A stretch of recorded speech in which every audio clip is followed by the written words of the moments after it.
Halo, selamat pagi semuanya. Jumpa lagi dengan saya, Miss Eni dari Fokus IELTS.com dan bersama dengan partner saya hari ini.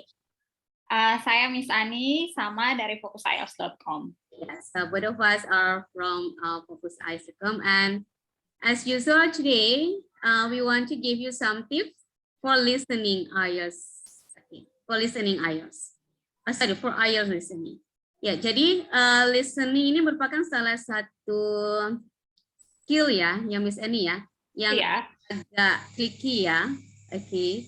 Yang sebenarnya mungkin antara 4 skill lebih gampang dinaikin dibandingkan dengan speaking dan writing, tapi juga ada beberapa trik, ada beberapa hal yang harus diperhatikan untuk mendapatkan nilai yang bagus di listening. Kalau menurut pengalaman Miss Eni bagaimana? Iya, walaupun listening tuh kedengarannya seperti skill yang paling gampang, skill yang paling mudah, ternyata di beberapa section yang ada di IELTS itu justru tricky. Oke. Nah, gimana caranya untuk mendapatkan nilai yang bagus untuk IELTS listening? So pay attention to the tips and strategy that we are going to share. Okay, the first things that you need to remember is read and understand the instruction. Jadi sangat penting untuk membaca dan memahami instruksi di listening. Jadi biasanya akan ada instruksi seperti no more than one word and or a number, no more than 2 words, no more than 3 words. Okay. Artinya adalah pada saat instruksinya no more than 2 words, artinya jumlah kata yang menjadi jawabannya itu nggak boleh lebih dari 2 kata. Jadi 1 kata boleh, 2 kata boleh. Nah, kalau kita sedang menjawab 3 kata, meskipun 2 katanya ini benar, itu tetap disalahkan. Kenapa? Karena tidak mengikuti instruksi. Jadi ingat ya, selalu pahami instruksi. Read the instruction carefully. Kemudian untuk number, kalau ada tulisan a word and a number, artinya boleh gabung antara 1 kata dan 1 angka. 1 angka misalnya di sini 120 itu dianggap 1 kata. Jadi bukan per individual number. Oke. Itu tips yang pertama dari saya. Tips kedua akan diberikan oleh Miss Ani. Yang kedua adalah pay attention to the spelling. Spelling is very important in listening. Kadang tuh meskipun jawaban kita benar, yang kita maksudkan benar, tapi kalau spellingnya salah, jawabannya jadi salah. Misalnya environment, tapi kita nulisnya tuh nggak full spellingnya, misalnya kurang O, kurang N, kurang E misalnya, itu jawaban kita menjadi salah, walaupun jawaban kita benar. Jadi kalau jawaban kita benar tapi spellingnya salah, hasilnya jawabannya bakalan salah. Dan yang kedua berkaitan dengan spelling, itu kita harus benar-benar memperhatikan spelling vowels atau huruf hidup. A, I, U, E, dan O. Kadang-kadang maksudnya kita E, itu kan A, tapi malah kita tulis E yang benar-benar E bahasa Indonesia. Atau misalnya E, kalau di bahasa Inggris I, nah kita malah ke distract, jadi menulisnya bukannya E, tapi menulisnya I. Sedangkan I kalau di bahasa Inggris itu I. Beberapa orang tuh sering tertukar antara I dan R untuk masalah spelling. Iya, dan untuk masalah spelling, kesalahan yang paling sering dikerjakan oleh adalah antara singular dan plural. Ya. Kadang mereka nggak bisa nangkap S-nya. Jadi misalnya jawabannya harus documents, nulisnya cuma dokumen. Oke. Itu untuk mengetahui apakah butuh singular atau plural. Kadang bisa melihat clue di soal, apakah ada atau tidak ada. Jadi dari grammar kita bisa menebak, oh di sini kayaknya butuh plural, di situ kemudian atau butuh singular. Dan perhatikan jelas-jelas apakah pengucapan S-nya ya, kan itu yang banyak yang salah. Dan ingat dalam IELTS kurang 1 huruf salah, lebih 1 huruf juga salah. Dan sudah diantisipasi ya di section 1 itu selalu ada spelling nama dan number ya, Miss? Iya. Ya, dan mungkin kayak untuk spelling ada beberapa kata juga dalam bahasa Inggris yang dia nggak ada spelling pluralnya, atau spelling pluralnya itu nggak perlu tambah S. Ya, benar. Oke. Jadi pada saat ingin mengambil tes IELTS, jangan lupa spellingnya diperlancar. Jadi misalnya speakernya mengeja sebuah nama, itu kita pusing lagi, apalagi untuk yang vowel seperti yang dijelaskan oleh Miss Ani atau spelling number. Okay. Alright, so that's the second tip from Miss Ani, and the next tip is okay, improve your paraphrasing skill. Jadi, okay, apa yang kita dengar dengan soal yang tertulis itu kalimatnya tidak akan persis sama. Jadi, jangan mengharapkan mendengar kalimat yang persis sama, tapi yang akan kita dengar adalah kalimat yang kita dengar dengan soal di lembar soal, itu maknanya sama, tapi kalimatnya berbeda. So, focus on the meaning.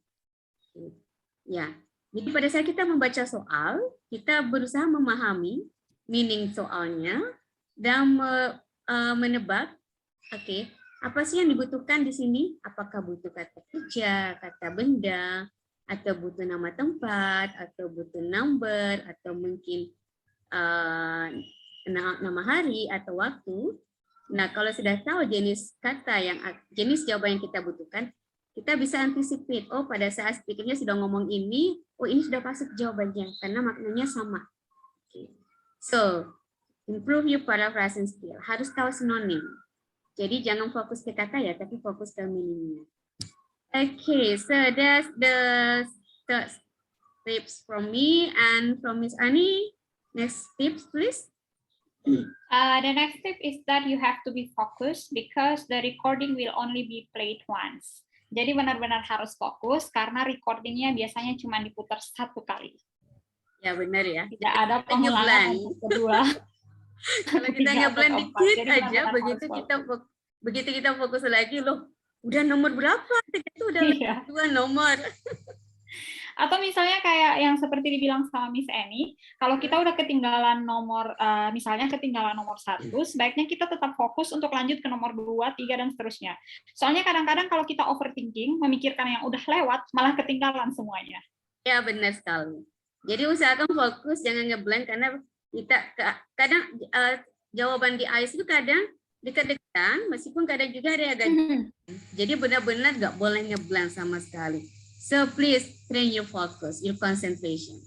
Ya, terutama kalau untuk pertanyaan yang dia punya word limit given, bukan kayak multiple choice. Kalau misalnya multiple choice kan setelah membaca pertanyaannya mungkin bisa ditebak-tebak ya, kayak A, B, C. Tapi kalau yang misalnya flowchart completion, sentence completion, itu kan benar-benar kalau sudah kehilangan fokus untuk yang satu, dan kita overthinking, malah kehilangan untuk yang lainnya, jadi bingung, apa sih yang harus ditulis? Ya, benar sekali. Okay, the next tip is, okay, make sure that your handwriting, okay, is clear. Jadi kalau mengambil paper test, pastikan tulisan tangannya jelas ya.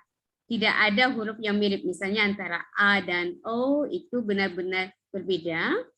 Kalau memang merasa handwritingnya agak bisa dibaca, bisa diakali dengan menggunakan huruf besar, capital letter. Capital letter kan semuanya jelas kan perbedaannya kan. Tapi jangan sampai ada huruf yang mirip, examinernya bacanya salah, kemudian kalian kehilangan skor. So pay attention to your handwriting.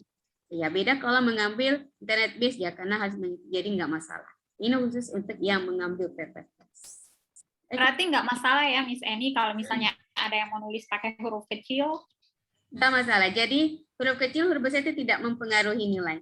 Yang pastikan saja bahwa tulisannya bisa terbaca dengan jelas. Kalau saya pribadi, karena tulisan tangan saya kurang bagus, jadi saya lebih memilih untuk menulis jawaban dengan menggunakan huruf capital letter. Oke, Miss Ani, the next tip. Tips yang berikutnya adalah hati-hati dengan distractor. Jadi kadang-kadang tuh pertanyaan yang di listening IELTS itu nggak melulu kayak straight to the point. Jadi kadang-kadang tuh kemana-mana dulu. Misalnya kayak Miss Annie ulang tahunnya tuh ternyata di 2 Agustus, tapi pestanya tuh pengen dibikin di 29 Juli. Nah pertanyaannya tuh kadang-kadang bukan kapan sih ulang tahunnya, tapi pertanyaannya itu justru kapan pestanya. Jadi harus hati-hati dengan distraksi seperti itu. Menurut pengalaman saya, jangan tertipu dengan jawaban pertama yang kita dengar. Iya, benar. Jadi harus benar-benar memahami apa sih yang ditanyakan. Misalnya berapa jumlah anggota di sebuah organisasi tahun ini.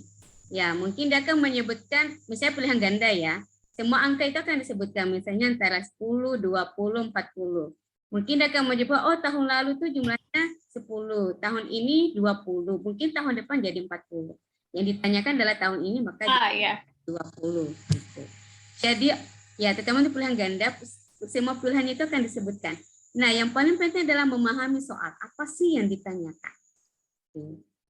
Okay, the next tip is, memahami bentuk soal. Jadi soal listening di IELTS itu sangat berbeda dengan soal TOEFL yang cuma pilihan ganda. Di IELTS itu ada banyak macam soal, ada map completion, not completion, flowchart, summary, matching, and then form completion, not completion. Okay. Jadi perlu memahami bentuk soal dan cara menjawabnya. Misalnya kalau map completion itu perlu mengetahui bahasa given direction language. Oke, jadi harus tahu language seperti go straight, turn left, turn right, take the first turning to be able to complete the map. Atau misalnya kayak flowchart. Flowchart itu kan ada sempostil language-nya ya, like first, next, after that, and finally. Ya. Jadi sangat penting untuk memahami bentuk soal, mengetahui dan memahami bentuk soal. Nah, untuk memahami bentuk soal, kalian bisa mempelajarinya di kelas IELTS. Oke, jadi tutor kalian akan menjelaskan bentuk-bentuk soal listening dan strategi menjawabnya sekaligus dengan latihan menjawab soal. Oke, kemudian tips selanjutnya misalnya. Tips selanjutnya itu berkaitan dengan apa yang sudah dibilang Miss Eni sebelumnya tentang memahami bentuk atau format soalnya. Untuk memahami bentuk dan format soal supaya menjadi terbiasa, kita perlu banyak praktis. Benar. Jadi nggak bisa kayak hari ini pengenalan, terus besok langsung tes. Itu kayak bakalan butuh waktu untuk benar-benar tahu dan memahami bentuk soal. Jadi memang harus spend lebih banyak waktu buat latihan. Ya benar. Kalau pengalaman saya pribadi, setiap saya mengambil tes IELTS itu saya akan intensif praktis seperti kayak 2 minggu sebelumnya. Meskipun soal yang sama diulang-ulang.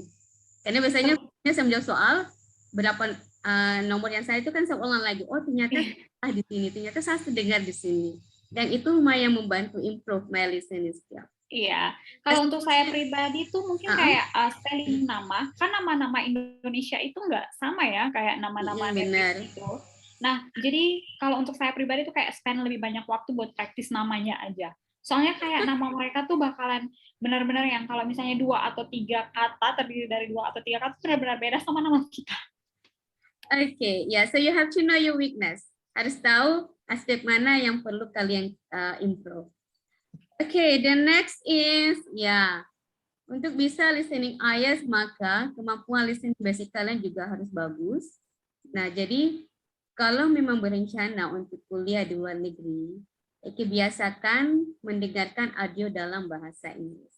Jadi jangan sampai mendengarkan audionya pada saat kelas IELTS aja, atau pada saat mau tes IELTS, itu tidak akan berpengaruh signifikan, karena listening itu sesuatu yang bisa improve asalkan banyak input. Jadi kalian sudah punya planning, oh saya tahun depan mau kuliah di luar negeri, saya mau ambil beasiswa. Dari sekarang biasakan mendengarkan bahasa Inggris every day.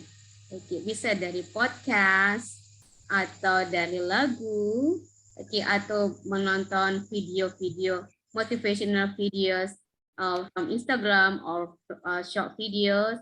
Lebih bagusnya sebenarnya podcast sih. Karena dari podcast itu kan bisa belajar banyak bahasa-bahasa akademik yang kalian bisa pakai untuk speaking dan writing kalian. Sekaligus membiasakan kalian dengan speed native speaker, aksen mereka. Jadi karena banyak student yang mengeluh, mereka ngomongnya terlalu cepat atau aksennya nggak familiar ya. Sebenarnya itu normal, cuma karena tidak terbiasa mendengarkan, jadi merasa terlalu cepat, jadi akhirnya nggak bisa nangkap apa sih yang diucapkan olehnya. Okay, so make it as your habit, please. Alright, the next is Miss Ani. Yang terakhir adalah make notes. Jadi make notes di sini maksudnya adalah menuliskan keyword. Jadi biasanya itu sebelum listening, you will be given some time to look at the question. Jadi kayak sebelum mendengarkan recordingnya, dibaca dulu pertanyaannya, terus dicari tahu, oh ini maksudnya apa ya, bakalan menanyakan apa ya. Biasanya kalau misalnya flowchart atau misalnya notes completion, misalnya kayak nomor 6 yang ditanyakan day, berarti di otak kita tuh udah di keywordnya itu bakalan menuliskan tentang hari atau misalnya time. Seperti itu untuk make notes. Jadi yang dituliskan adalah keywords-nya. Ya, oke. Kalau dari saya, pengalaman pribadi, ada beberapa jenis soal yang karena daya ingat saya kurang baik, saya tidak bisa mengingat tadi apa ya. Tes atau multiple choice, itu saya biasanya menuliskan dulu keywords jawaban yang mereka sebutkan, baru setelah itu saya cocokkan, saya cari sinonimnya dengan pilihan jawaban. Jadi menuliskan keyword pada sambil mendengarkan, yang pertama itu akan membuat kalian tetap bisa mengikuti audio, jadi kalian nggak ngeblank karena your hand is working. Jadi sambil mendengar, sambil menuliskan keywords yang kalian dengar, dan ngomong apa sih yang berkaitan dengan soal. Yang kedua, untuk jaga-jaga kalau kalian lupa, tadi ngomong apa ya? Karena sudah nulis, oh tadi dia ngomong ini, jadi jawabannya kayaknya beda. Gitu. Oke, Miss Ani ada tips lagi? Sekian sih dari saya untuk tips. Oke, ya. Cukup sekian tips dari kami untuk listening. Jangan lupa ya, language is a matter of habit, mau itu listening, reading, speaking, dan writing. Ya, kalau kalian sudah punya planning kuliah di luar negeri, jangan tunggu misalnya 1 bulan sebelum tes baru mulai belajar. You have to start from now. Oke, mulai dari sekarang. Lebih lama persiapan kalian, hasilnya akan lebih bagus. Make it as your habit. Listen to English audio every day. Read content in English every day. Di Instagram ada banyak akun-akun berita bahasa Inggris seperti Reddit, Quora, Nextsharks. Oke, silakan subscribe. Jadi kalian ada input reading dan listennya setiap hari. Speaking, oke, kalian bisa practice speaking by yourself, make your own video atau mencari speaking partner untuk melatih fluency kalian. Kemudian writing, you can start by writing your diary or daily journal supaya nggak kagok pada saat harus IELTS listening. So start from now. Oke, cukup sekian dari kami. Semoga tips dari kami bermanfaat buat kalian. Ya, let's meet again in another video. Bye bye. Bye.